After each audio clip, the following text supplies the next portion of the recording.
everyone for joining us today. We appreciate the time and space.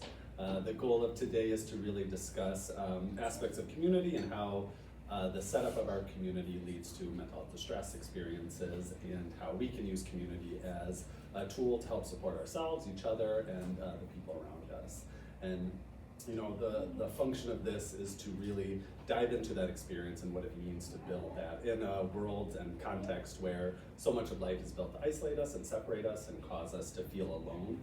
We really want to take this time and space to offer that opportunity for us to connect and to latch onto each other and the people around us and the space around us to allow for more of that to kind of develop, and so we can feel more interconnected in this space. So I appreciate you all being here to discuss these things today, and I appreciate my amazing team here that's offering support along this as well. We have Volney Tavarez, who's our wonderful LMFT, and she's an expert especially in young child care, and I know she's going to touch on some great points around how community is important in that context of child care, play, interaction, stuff like that. And we have Dr. Talavera at the end, who was here for our last one as well, and he's an expert in all things adult and the experience around that. So we're gonna just kind of take this step by step, and the goal is for this to feel collaborative. So at any point, if you have questions, comments, thoughts, just throw them in the chat or say them out loud, and then we can talk about that. If you're on the computer, we won't hear you, but you can type out whatever you want. If you're in person, just say stuff, and we'll go from there. And so whether you want to say anything, share anything. Thanks for getting us started. Will Lacey-Bisetty. Oh yeah, I'm Dr. Will. But you can just call me Will, and that's who I am. And so we're here to just discuss stuff. So I'll monitor the chat, and we'll just kind of talk as we go. That's great. Yeah. Well, with that, I have just one question that I can start us off with, if that works for folks, and then we can launch in from there. With that, let me pull the first one up here. So I have a question here for Will. So it was just the first one here, and so there's so much division in the world today. It seems like we are always pushed against each other. What role does community play in bringing us together? I really like this one because I think it's a really good one to tee off our talk on community and everything. So, and I pose it to all of our folks here. Yeah, and I think community plays such a critical role in that. And for me, it's the whole experience of community is our source of connection. It's how we maintain support as we move into adulthood in particular. Because when you're a kid, community is kind of built in a lot of ways, right? You go to school, you go into spaces, and you're building relationships. You're consistently put into context with people who have different thoughts, ideas, experiences than you do, and then you're kind of confronted with that experience, and allows change and growth and flexible thinking and all these new ways of experiencing the world. And then in adulthood, we often lose that, and I think it's because of the systems that are in place around us, right? Especially colonialism, capitalism, patriarchy, those systems are built to cause us stress and disconnection and get us so focused on output and production as the goal in life that we lose the aspects of support and connection in the community around us. It doesn't allow us to, tie ourselves together and find strength in each other, find compassion in each other, because everything's so focused on the self, right? Instead of those broader contexts. And that includes interpersonal relationships, but also spaces, right? And that's what we really want to create here is an actual space people can go into and connect and feel connected with each other, because those things get taken away from us as we get older in particular. I think community is just the foundational tool that ties us all together. And when we don't allow ourselves to have capacity for that, and a lot of that's outside of our control because of these systems, it really leads to isolation, and isolation comes with loneliness. And then when you're lonely, when you're isolated, you start to fear each other. And that's how we see these things prong off into hatred, bigotry, vitriol, because we're isolated and siloed from each other. Yeah. There's something there that I wanted to go back to with what you said, and that's spaces. I'm thinking about just the nature of how we're talking today, virtual space, physical space. The thing that came up for me was how much of this happens without our awareness. It's not like I woke up and I'm like, all right, I'm going to choose to go on this side, or I'm going to choose to only stay in the building today. It's I wake up and I go outside and like the nearest park is like a mile away or something, or the nearest communal space is a drive away if you have a car. And so I think a lot of these things are out of our awareness, and I think a lot of these things are imposed upon us. And so I think it takes conversations like these to like become aware of it. And I've had the privilege to talk to you and folks here. I'm like, oh yes, space does influence us without our awareness. And so it's such a big, important thing to think about. And I think historically too, right, our context was we were raised in these smaller groups, right? The expectation was that you were in sort of a village, a tribe of 30 to 50 members, and everything was distributed a little bit more evenly, including the child rearing practices, where we had multiple adults to every one child that was giving these opportunities for this robust development of community and also nervous system development for this child. And that we have sort of this generational change that's fairly recent, where we are kind of individualistic and sort of putting the pressure on the individual. And historically, community was part of our healing practices. Like this was something that we would expect. We would make sure that it's part of the community, that we're all kind of healing together, and that we are connected with our lands and the spaces that we do live in, as opposed to it being like, you are the problem, you need to go to 1 hour of therapy a week. It's like really the changed. intentional aspect of that too, right? It's not like an accident these things have happened. Like healing used to be, like you said, a source of community. Like that's how it worked, is you like relied on the community, you understood the community, you were uplifted and supported by the community, and that's how we found like healing for like soul wounds and experiences we had. And now like even mental health has been so like commodified as a product that your job is to produce in a mental health context. You're supposed to like take time for yourself. You're supposed to like do self-care acts and all these things, and it got disconnected from the process of like community and turned into like you are an individual on your own who has to like heal yourself. It's your job to fix yourself because you're broken, and the only person who can change it is you, instead of kind of understanding the truth behind it all is that like that is not an individual process, and it's that lack of human connection that is the cause of this distress, which, you know, in my point of view is like from like capitalist structures in particular, where they want us to produce, they want to kind of control our way of, you know, analyzing and communicating throughout the world, even when it comes to like our own mental health experiences. It's removing that web of support that we've had in every aspect of our lives. Right now it's really siloed, even that we have to drive to get to any place in space, as opposed to it being like things are available, they're accessible, they're part of our expectation for community and health. Absolutely, there's this aspect of like things imposed upon us, and I think that I hope that through these conversations we can also have awareness that we can change our environment. It makes me think about policy, and I think it's important and ethical as mental health providers to think about policy and what impacts our community, and not just the person in front of us, the individual in front of us, but like our entire neighborhood as well. I'm thinking of a few policies. I used to live in the Bay Area, and I remember it was very popular how these big corporations, to build a building, had to, by law, build also a communal space at the bottom. And I really felt that that really spoke to me, because it was not just, okay, let's have this building, it's, okay, how does this building impact who walks by it, who lives by here? And in that communal space, it was like a small park area, a bench, and people used it. I remember walking by those all the time and like being able to sit next to somebody and not sit next to a wall. And that sounds pretty simple, but just knowing how much sitting next to someone and talking to someone can impact our mental health is so important. And so in these conversations, I always try to think, okay, a lot of it is without our awareness, but I think once we have that awareness, what can we do about it? And what action steps can we do about it to build community a little bit more?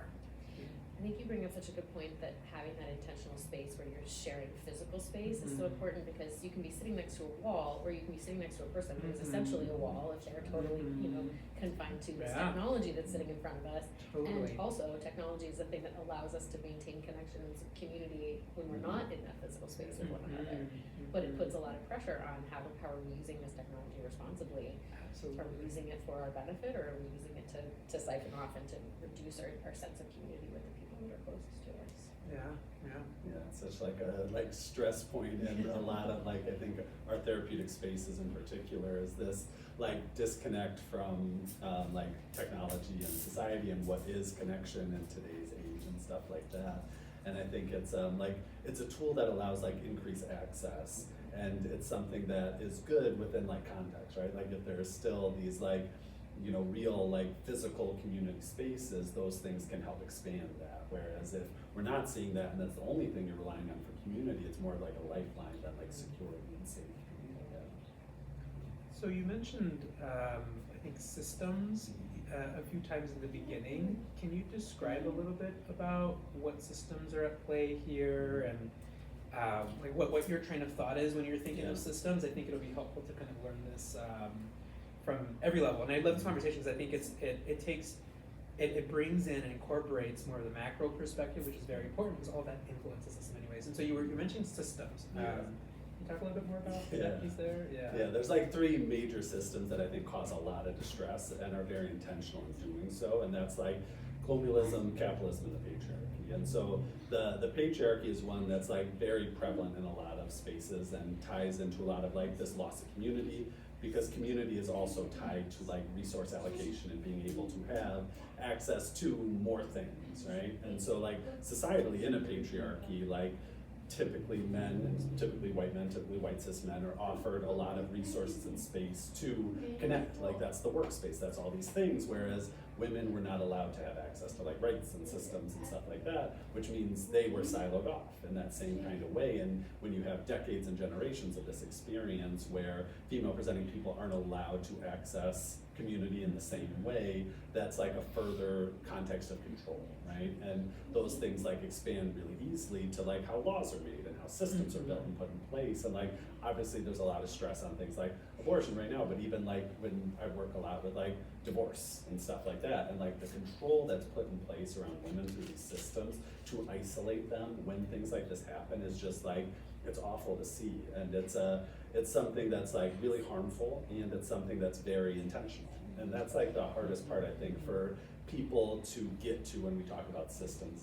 Systems are harmful to most people, and that is on purpose rather than this is I don't know why, but for some reason these things are harming us and they exist and we gotta get them out of there. No, they're very purposeful. So we have things like the patriarchy causing that.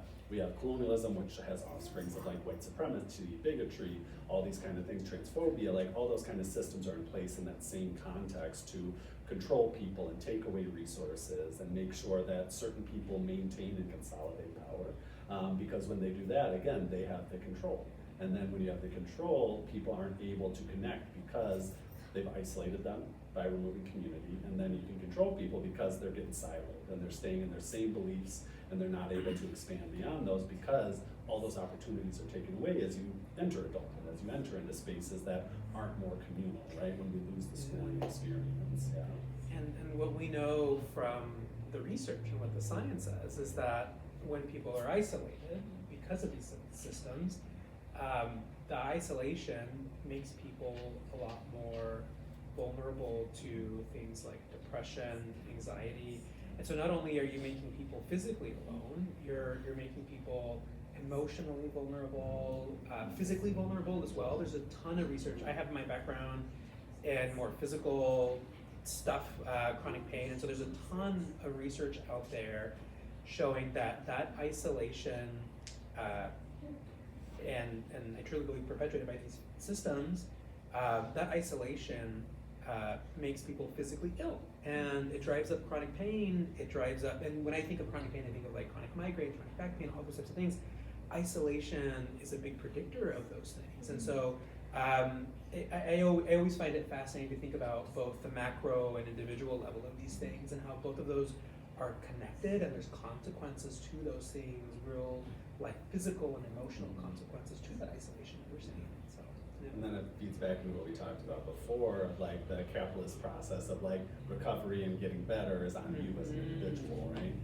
So then if you're not feeling better, the framing is almost that you are failing, right? You're a failure, you're bad, because it's on you if you feel better, right? It ties into the same stuff we talk about with like pull yourself up by bootstraps, stuff like that. That like if you're successful, which means you have money and resources, then you worked hard for it, which means you're good, right? So then if you don't have money and resources, what does that mean, right? And that's the kind of like systemic stuff we're stuck in that isolates and separates us in so many ways. Yeah. And then who do we go for? Who do we go to when we need support? If we've already been isolated and disconnected from our people, who do we find then? Do we find chatbots online? And are we going to these other spaces that are maybe less supportive of that real goal of really getting reconnected? Yeah, no, absolutely. Yeah. Like maybe. Oh, no, Yeah. no. I thought you were ready. I will when I'm ready. Okay. Sorry, I didn't put you on the spot. That's weird. So. Sorry, I missed the last part. I was sending some in the chat. If you have any questions, you just have to type them in because our audio isn't set up on that because it echoes and gets weird. So, yeah. I guess I do have a question, Yeah. Will, for you. And I just thought of it, but like how long, because I know I'm following you on Instagram and I know about your colonialism, patriarchy, capitalism. How long did you have like an aha moment about this at some point in your life? Or is this like, no, like this has been who I am throughout my life and I've developed it, you know, I'm just curious if you had like I see all of a sudden I see these things happening around me, or if as you were growing up you kind of always felt and saw these things. Yeah, I think like it's a very different experience when you're young and as privileged as I am as a person, where like I noticed like stress and inequity stuff, but like I wasn't able to tie that to any meaning. And like I think like most people, like when I say like the systems are really intentional, like from the time you're like 6 months old, we know there's like research that shows your brain starts to be influenced by these systems. Yeah. And so when that happens, like that's the experience you move through in life. So there was a lot of times early in life when I was like a kid where like the idea of like you work hard and that means you get more made sense, right? Like why wouldn't it make sense from a very like straightforward lens? But once you're able to kind of like see the like lack of capacity and resource allocation, that's where I think it became really stressful. For me personally, it was a lot as I moved through like grad school in particular, where I started to notice like, oh, I'm allowed to like say stuff and other people aren't. And like there's a lot of these like stress systems where I say stuff and people are like, yeah, that's a great idea, and then like don't do anything with it. So you start to see how like insulated all those things are. And like for me, it led to a lot of like mental health distress when I kind of really recognized that. And then the freedom and privilege I've had to open up spaces and find areas and be able to talk about these things with a lot less consequences, I think has like only like reaffirmed those things. Where it's like on Instagram, TikTok, it's very easy for me to like grow in that format. Whereas other people who have been saying things and say things much more eloquently and more direct but don't look like me don't get the same kind of access point. So it's much less like an aha moment and more like, I think a lot of like the neurodivergent justice stuff that my brain has done my whole life. Yeah. Thanks for the question. Any other questions, please throw them in the chat. I had my aha moment. Yeah. You did? Yeah, I did. Okay, I And hear it was it. recent. It was like embarrassing how recent, but just in the last year I was doing a fellowship and we had a presenter come talking about a decolonized attachment theory, and I was like, that's a thing? What do you mean? And he was my first point of resource, and thank goodness I had him that I could fall upon to sort of say, where do I start navigating this and making sense of this for myself? And then I think I've been aware of it in different ways, but again, I recognize my own privilege in not having to navigate these spaces in a minority sense. I'm a woman, but that's about it. And so I've been sort of just doing my own work to try to make sense of how all these pieces have these really very real ripple effects. Yeah. And so it was, Yeah. I'm still working on it.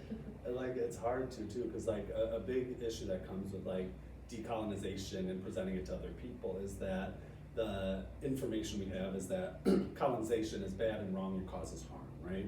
And it also has developed all the systems we work and live within in so many ways. So the idea of shifting away from that to something else is something you then have to create, right? There's not like a second option to go with around this stuff because the foundational pieces of domains like mental health and like all systems are founded off these things and to uphold these things. So you're kind of trying to get buy-in of like, this is bad, now let's figure out together what we do, which again is why community is so important to this context, is that we can't do it on our own. Right. And we've been taught our whole lives that everything you do should be on your own and you should develop it and figure it out. And if you can't, that's a moral failing. And that's why building community, having spaces for community are things that cause harm to those systems, because it doesn't feed the kind of beast in a lot of ways. Yeah.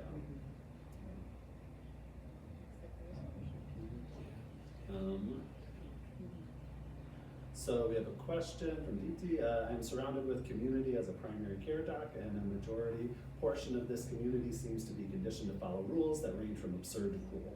Challenging this has cost me everything. How does one do this without having significant harm inflicted onto ourselves? And that's, yeah, an incredibly like tough and real question that I think if you've ever gone into a space like that and tried to push against it, you usually have two options: harm come to you or to back off on that for your own like safety. And I think it's something that requires like a lot of strength and a lot of privilege to be able to maintain. So anytime you don't have the insulation of privilege, it makes those things significantly, infinitely harder to do. Because like for someone that looks like me, there's a lot less risk to taking stands and making cases and pushing against things, because one, like I have more safety nets societally because of that. And then two, also like people are more willing to listen to someone that looks like me on these topics. So just because of that, it opens doors for communication that's extremely unfair. And so when you're in a space and pushing against that same space you're in, it's going to often, yeah, like crush you, which is why I think like, again, like I'm saying the same stuff sometimes, but like the community aspect is what allows us to do that, right? If you're like a lone soldier against an army, you're gonna feel a lot of stress, a lot of pain, a lot of disconnect. And that's why we have to find these spaces and find like-minded people and like-minded domains to find our center to push back against the like societal stress systems. Because if you do it alone, yeah, it's just gonna cause a lot of pain, a lot of harshness. We are not moving our practice to Hawaii quite yet. I want that was to a go question. Yeah. That would be great. But I think there's a lot of like-minded people, and I think the hard thing is finding how to connect those dots across space, right? Because like here, it's been like very intentional in how we've like built this space and talked about this space from the beginning.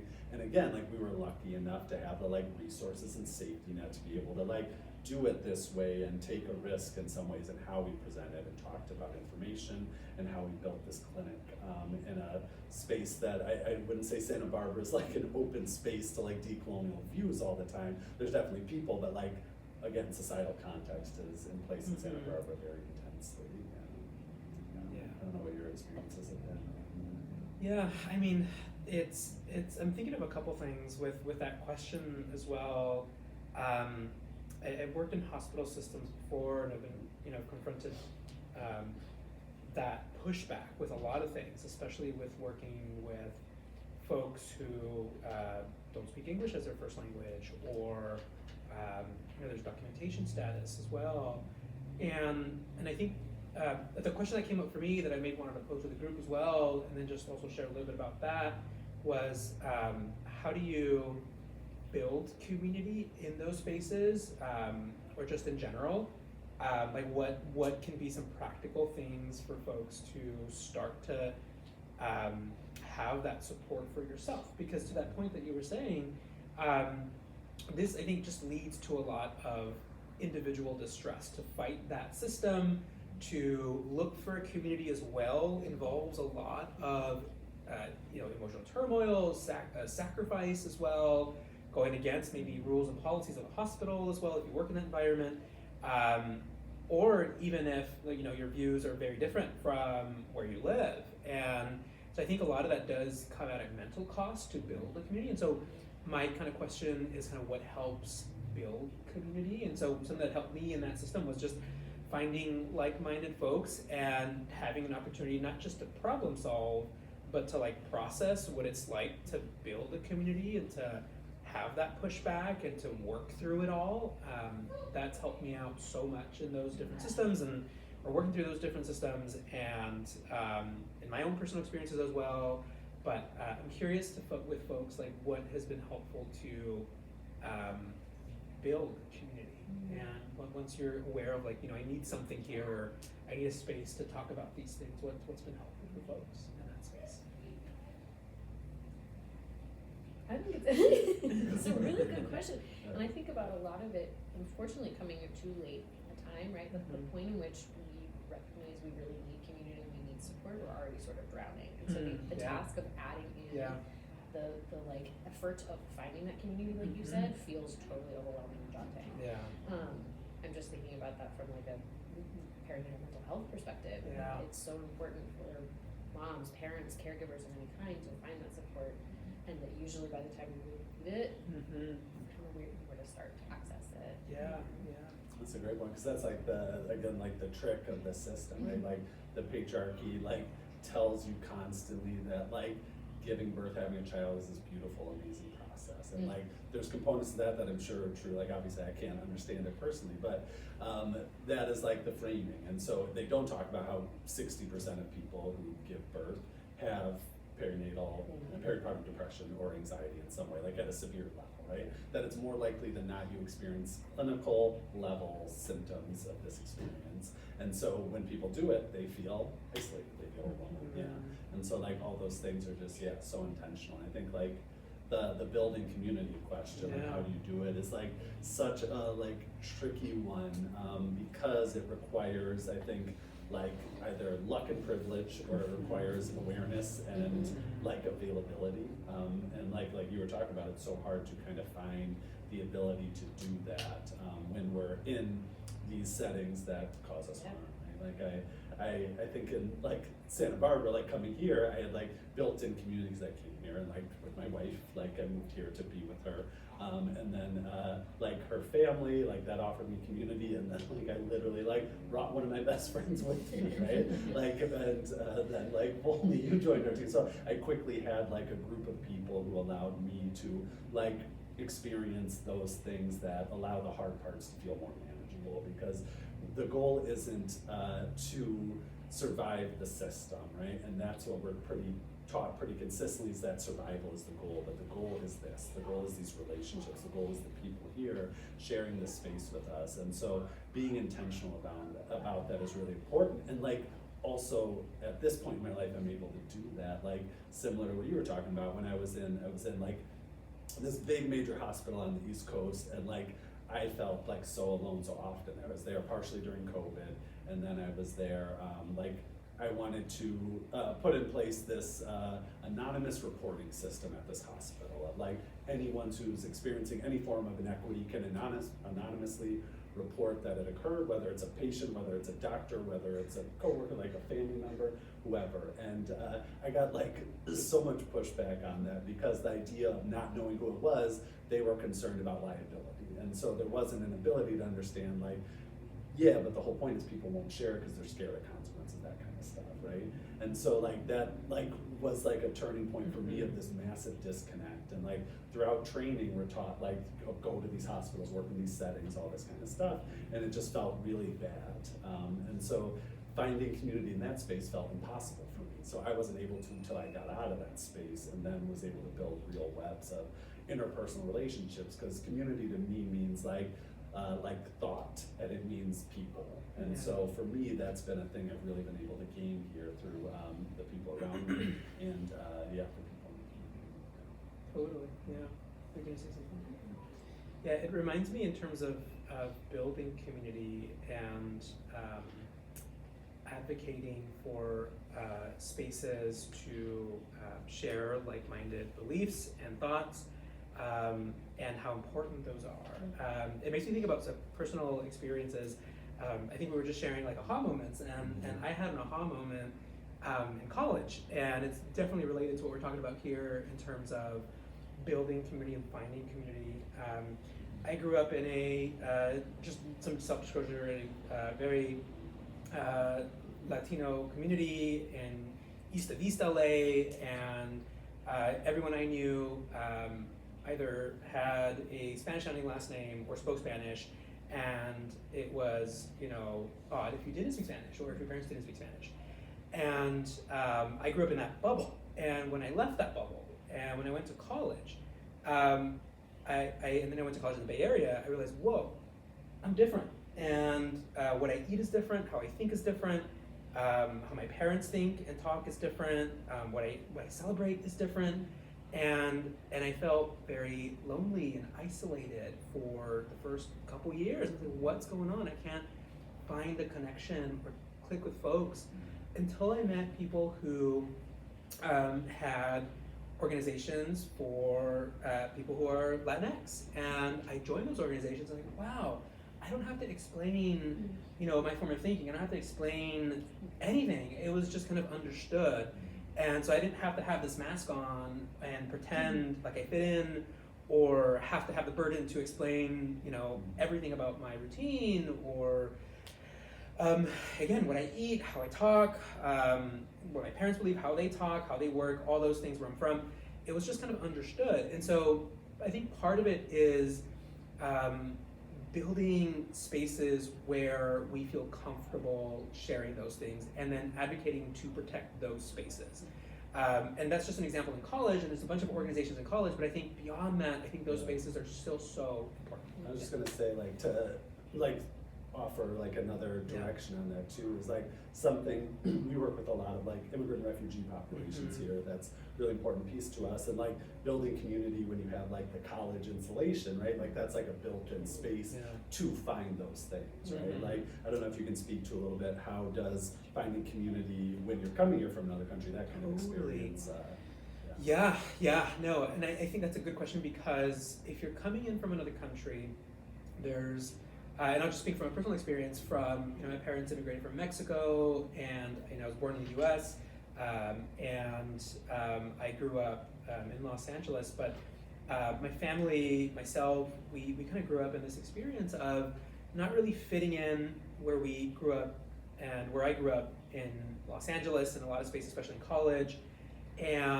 But then when I go to Mexico, it was okay. Well, I'm from the U.S., and so I wasn't really from here. It wasn't really from there.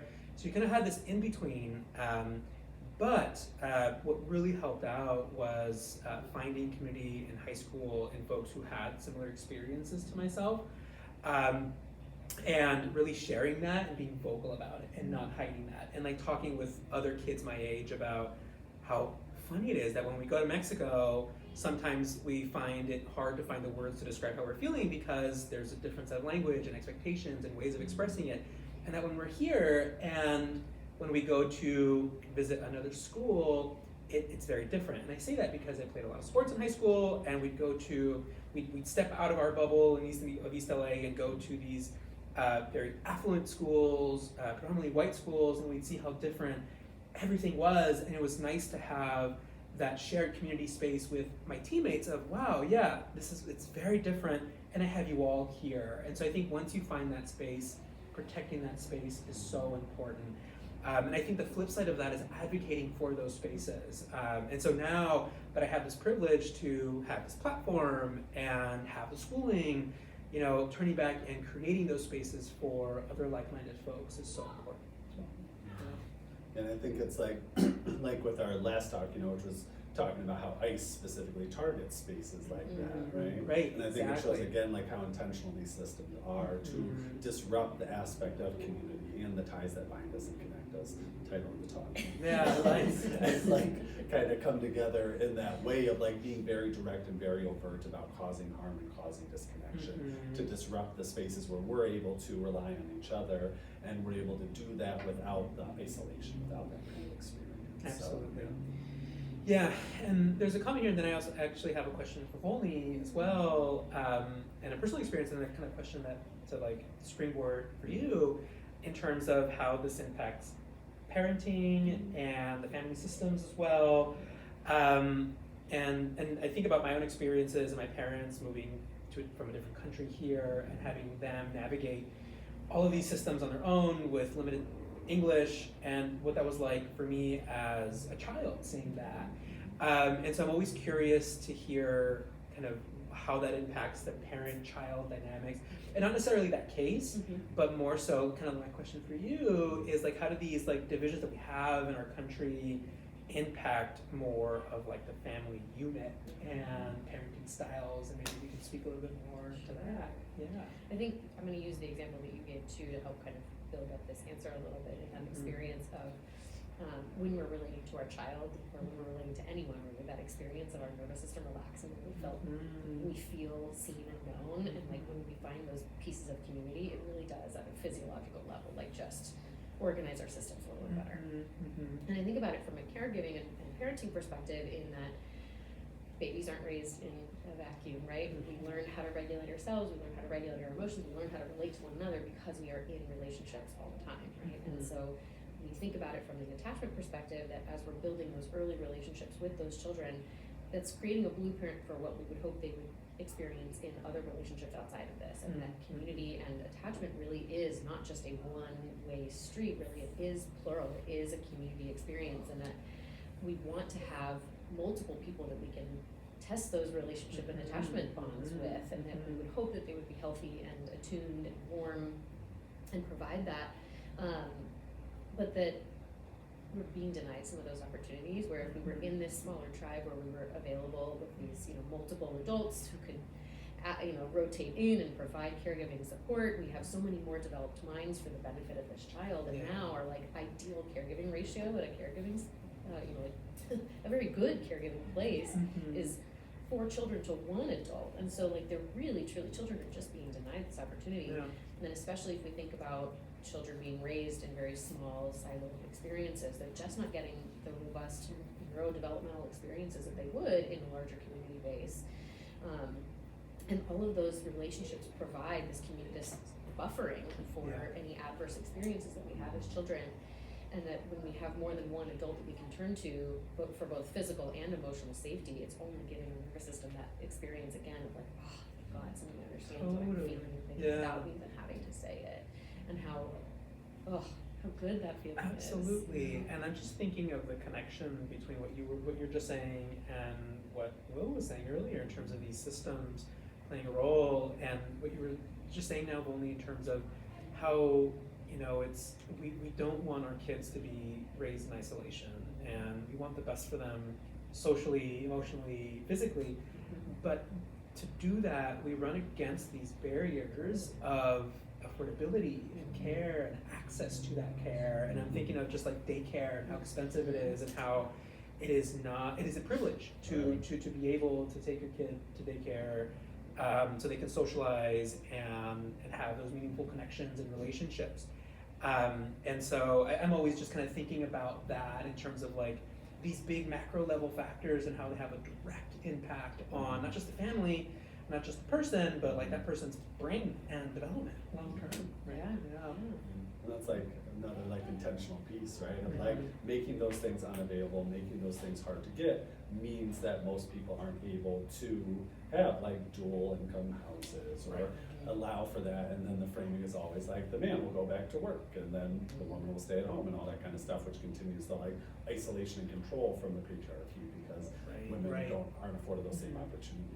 Like even like going back to work stuff, right? Like when a man goes back to work, it's celebrated, look, he can do it all, that's so great. And like when a woman goes back to work, it's like, what are you doing here? Don't you have a kid at home, So like even the societal framing that's kind of impressed upon us is that same context. And it all comes back, I think, in a lot of ways to, like you were talking about, access to care, and like access to care beyond like availability of mental health resources, but access to universal child care, universal housing, access to systems that allow you to focus on being a person. It's more, again, focus on like survival and obtaining enough to kind of maintain that kind of like same level, instead of being able to kind of have this like societal framing that's like you're able to move up if you want, if you work hard enough, but you can't really do that when you have to survive, because survival is obviously going to be the highest kind of level thing to do.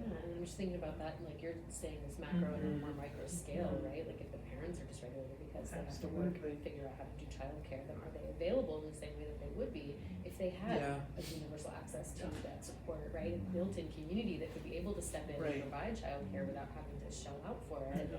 How much more available these parents would be to be able to then provide for their child's, you know, welfare, wellness, and their sense of connection and community.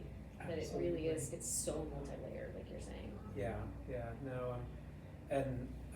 There's a few, I'm thinking of just a few groups in Santa Barbara in terms of what you're thinking of just community and what you're saying in terms of community, how important these groups are. There's a few groups that are just for parents, you know, and it's just for parents to get along, to not even to problem solve, just to, and that's what I think of building community as like another example, that there's these groups for parents where it's just for parents to say, yeah, this is hard, and it's also hard for me, and we kind of have this shared difficulty, and I kind of see your struggle, and you can see my struggle, and I think that's good enough. And I've gone to a couple of those meetups and groups, and I found it so interesting because in my mind originally I was like, okay, it's gonna be like we sit down and we all share like in a circle, and we have this vision of like a group therapy support group, but it wasn't. We kind of met at a brewery, and it was like even just kind of being next to someone who knows what you're going through goes a long way. And that's what I wanted to really kind of say here is that it doesn't have to be like these super intense conversations to problem solve, to share your deepest and darkest difficulties. It can just be, hey, I see you, and we're in this together, and that's might not be enough, but it's enough right now. It's a start. Yeah. I think you're right. Sorry to cut you off. But just that idea of like joining before we're in crisis mode and like having this solution, right? That it's not coming from a place of desperation. That you're actually, your nervous system is more receptive to people because you're in a like calmer, regulated state. And that if we're really uptight and tense, we're not taking in any sense of communication, right? We really have to follow the sequence of engagement that is regulation at the very core, then we can relate, and then we can start to problem solve and work together. And like those are the things that are so hard to access, right? Because of how all these things are set up. It's like, because I think the map for community like makes sense to a lot of people. Like, but the issue is it's like a practice, not like a context, right? Like you have to like actively participate in it, and that is a like give and take in a relationship. Like anything, like you have to be able to give to your community to be able to give from the community in a lot of ways, and it's really hard to find time and space to give in a society that like isolates us, causes us stress, requires so much from us to produce, and the framing is always you have to be doing more. There's no time for like rest, and rest is an act of like community, rest is an act of connection, rest is an act of resistance, like all those kind of things that I think we talk about a lot in this space, but it's often framed as like the rest is like laying down, right? Like separating yourself and recharging so you can then go produce more in these systems. And I think that's a really hard thing to break free from, that like the true rest is from relying on each other, right? Like even in the context you were talking about the like parenting and like offering multiple people caring, instead it's like, you know, like stranger danger, right? And those things are very real because the systems don't support people. So there is stress, there is disconnect, there are people who aren't supported and leading to these, you know, like stressful systems and contexts.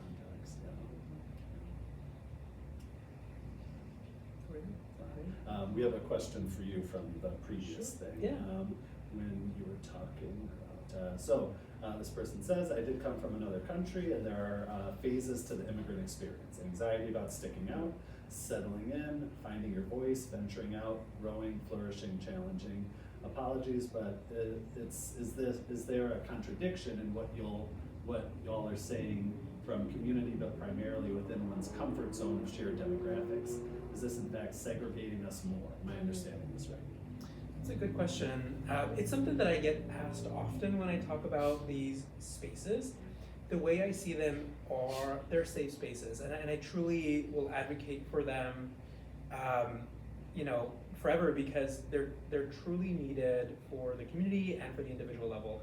And if we think about it from I'm thinking about it from a different standpoint, from a minority standpoint.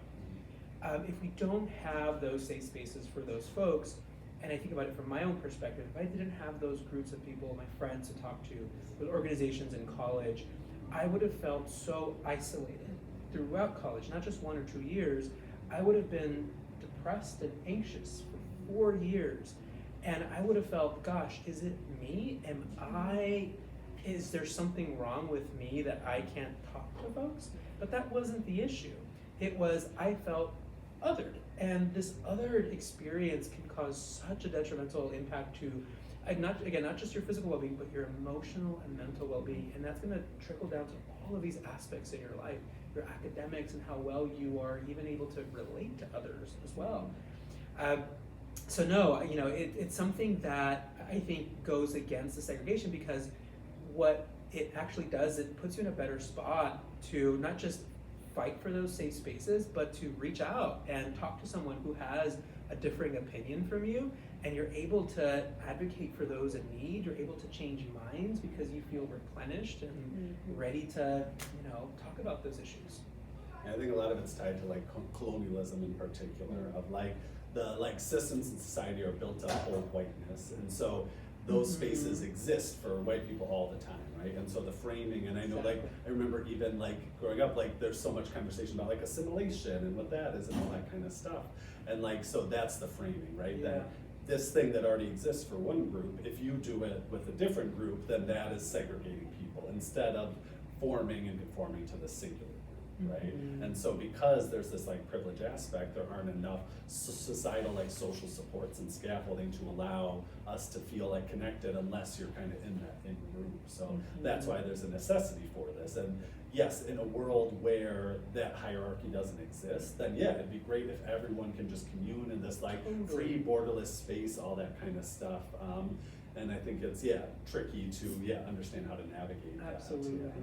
I think too, there's an element of intersectionality that needs to be identified too. That, right? If you find yourself comfortable in one space, there's room potentially for you to find comfort in another space that doesn't necessarily align with race, culture, or these like external factors, right? But if we can find these other parts of our identity, which again we sort of have to be in the privileged enough space to reflect, to sort of identify what are the other parts of me that I want to find connection to and for, and like looking out for that. But we really can do that when we have that safety, like you're saying, in finding that one space where you do feel inherently seen and soothed, right? And then you can find other opportunities to explore other parts of your identity and find other community. Absolutely. Community doesn't mean just like one space, right? Like it is I love so that, And safety is tied to like privilege in a lot of ways, and I think that's what Didi's bringing up here with the follow-up is like, she says, I do appreciate your gracious response to a potentially aggressive question. However, bringing patriarchy into the picture, a lot of the immigrant women are suppressed within their own communities. So the male immigrant experience for you, Dr. T, of safety within your community may be very different from my experience as a brown immigrant woman.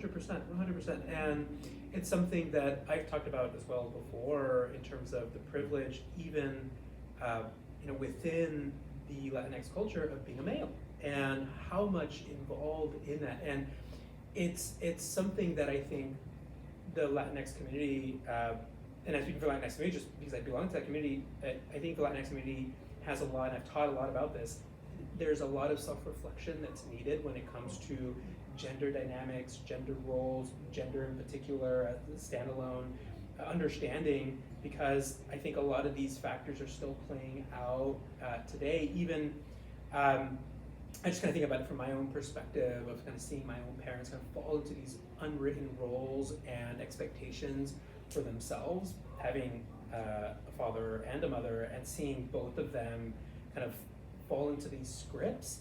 And then kind of now at my age, with my understanding of these intersecting aspects, these systems, patriarchy and capitalism, I see, gosh, there's room here to disentangle that, to break that down, to share different perspectives.